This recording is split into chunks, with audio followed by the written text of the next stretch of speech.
Hello, hello, hello, hello. We invite you to listen to the glorious story of one unusual New Year's order in our workshop. And of course, a little bit of Jew's harp, improvisation and sheet music. So, make yourself comfortable. This is not a matter of 1 minute. My name is Alexander.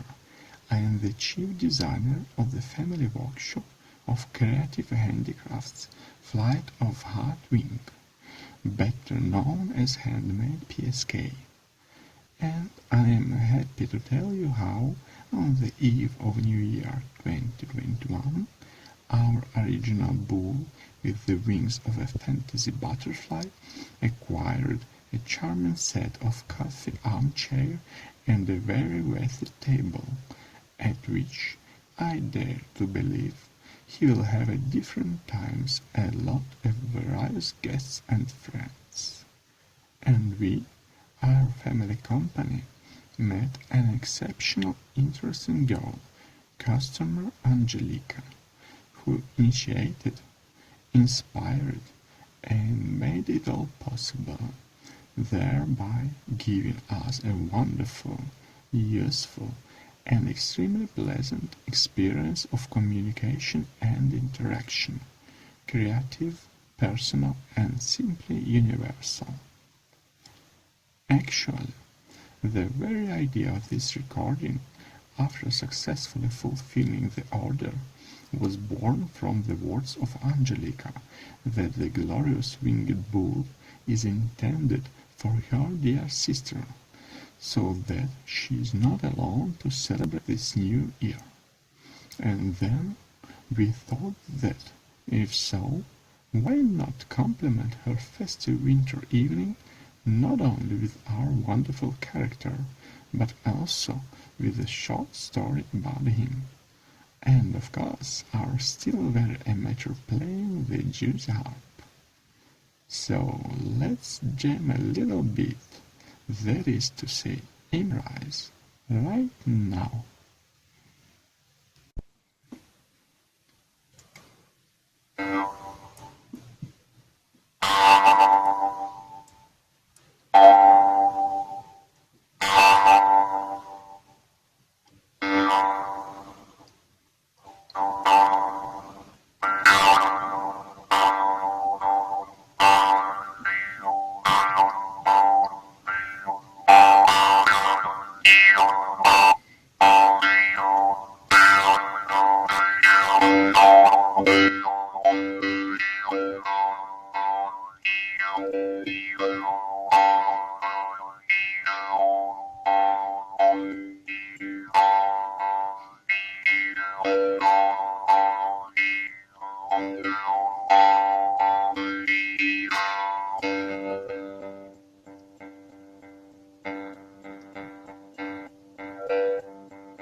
So, our happy acquaintance with Angelica happened when she was looking for a toy bowl with a coffee cup in one of the Ukrainian online handicraft supermarkets. She could not find just such a combination, but she really liked our fabulous handsome bowl. And having read in the product description that we provide both ample opportunities for personalizing the finished work and making to order similar ones, according to the wishes of the buyer, she decided to contact us. Can we offer make something similar? Initially, her message was read by Margarita, the hostess of our company, and before she told me about it, she was a lot perplexed and lost in conjecture what exactly we could offer. That is, despite the unusual wishes, she did not doubt that I would come up with something worthy, but in what format it would be, she did not imagine. Having looked into the chat with the buyer and studied the question, I immediately began to think about crochet crockery on a wire or other frame, but these are always rather ambiguous solutions, rarely and with difficulty meeting the quality and use standards of our products. Therefore, I almost immediately gave up these thoughts and looked at the cool covers for our cute used harps, which just at this time were slowly being made by a very good woodcarver. After all, since he is so good at these covers, why not ask about the toy dishes? I contacted him, we briefly discussed the details and decided to try to make something like that, according to my sketches, and adjusted for the specifics of the wood material. Until then, he also had no such experience, but after all, one time everything happens for the first time. There was no particular urgency, so he began to slowly cut a cup. Of course, it didn't work the first time. Looking at the photographs of the cup, I felt a kind of incompleteness without a saucer and spoon. After all, where should the book put sweets and how to stir coffee? Thoughtfully looking at its happy mistress. By the way, if I am not mistaken, in the original photograph that Angelica had, the character had only a cup. Thus I ordered a spoon and a saucer, which we decided to give to the client as a gift. Well, let's take a break and make a musical jamming.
In fact, the result of the wood craftsman's work pleasantly surprised me myself, and admiring the resulting dishes, I heard a reproach from a bull, which in the end had nowhere to put coffee accessories to free his hands, to play, where, for example, the judge harp, or the waterphone, or the hyper bass flute, or the ceramic guitar, or the hurdy-gurdy, or the chrysalis, or the nickel harp, or the octobus, or the pyrophone, or the reactable, or the Strokes violin, or the stalagpipe organ, or the glass harmonica, or the theremin, or the fluba, or the yaibahar, or the mistress. One way or another, their hands had to be freed. So, after talking with the carver, I came with the proposal for a nice coffee table to Angelica, and just in time, because she was just looking for a sofa or an armchair for her new acquisition and a gift for her sister. And almost jokingly, in a conversation she asked if we could do something of this kind, and while we had never done anything like this until then, we took a little time to think about the proposal. After all, the realization of the most incredible and unique wishes of the client is our specialization and our favorite hobby, regardless of which assistance from which fields of activity we will have to attract from outside. Then there was a powerful brainstorming session, several options for cups, together with properly brewed Lu Shan Yun Wu tea, and a great lot of love. After all, this is the only way to create truly beautiful, externally and internally, works of applied art. And that is what exactly the crocheted toy chair on a strong wooden base is, which is very soon we saw through the eyes of our collective imagination, and then drew and successfully implemented. It is convenient and easy to disassemble, but it keeps its shape perfectly. If necessary, the crocheted part can be machine washed if the same coffee is spilled on it, for example. In fact, it was a whole throne that came out, massive, weighty, with a reclining part to stretch out your legs, reclining and rest, after a period of riotous labors and flights for the most joyful and positive dreams and fantasies, from where our bull will invariably bring all the best to its dear mistress. So let's play a little for him and for you.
Just now, on the very eve of the holiday, our dear pretty guy flew to his customer, along with a chair and dishes. And the table has to wait a bit, because here there was not a good enough tree for it, but the material had to be chosen, ordered and waited from outside. Plus, it still needs to be finished with an open work tablecloth. In general, with the light, blessed hand of Angelica, a reckless flutter across the sky-high heights, a fantasy bow with butterfly wings acquires a certain settledness, gloss, and perhaps adulthood, equipped with expensive property and premium comfort elements. Moreover, I am sure that this does not passivize him and does not overly relax him, which means that he will continue to be easy to climb, travel, search and spread positive throughout the blessed world. With all that, with such an entourage, a soft smiling and kind-winged cow, which is also in our showcase, will especially suit him in a harmonious and romantic company. In the end, we decided to make a certain number of similar products for our workshop, in our personal world of good applied magic. And of course, we will present something in our storefront a little later. After all, there will probably still be people who decide to add such charming elements to the world of their own fairy tale and toy world. Thus, I thank Angelica on behalf of our entire workshop flight of Heartwing for a lot of pleasure from such a glorious collaboration, communication and co-creation, and I believe that we will successfully implement many other wonderful ideas, her own and her dear people's, to everyone's joy and benefit. And of course, I believe and hope that all this, the story itself and my playing, served as a pleasant addition to the New Year's gift to her dear sister. Thank you for listening to this. It's a good confirmation that our work is not in vain, and that our inner heartwings are located and synchronized wherever in the whole world they are. Subscribe to this our channel right now and leave your valuable thumbs up. We will also be glad to receive your comments, thoughts, remarks and suggestions here. A Happy New Year! Be happy! And perhaps I will end this session with improvisation, which will be fundamentally different from the previous ones, where I was striving more towards melodic playing. Here I will be more natural and closer to the nature of the bow, to the nature of animal strength, power, and irrepressibility.